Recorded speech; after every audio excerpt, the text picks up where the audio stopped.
Deno on Mac. Install.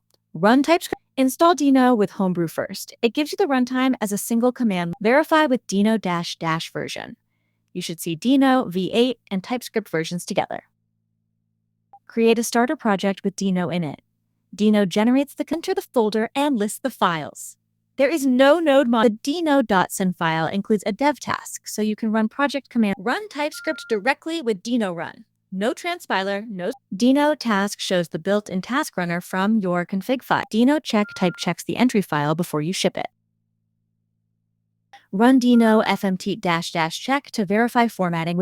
Then run deno lint. The linter, deno info, shows the file type, dependency count, and size, so you can inspect. Run deno test. The starter test pulls the standard assert module. The test runner finds main.ts and runs the add test. 1 test passed and 0 failed. The install is verified with a real project. Finish by checking which Deno binary your shell is using. Run the version check one more time. Deno is installed, configured, and ready.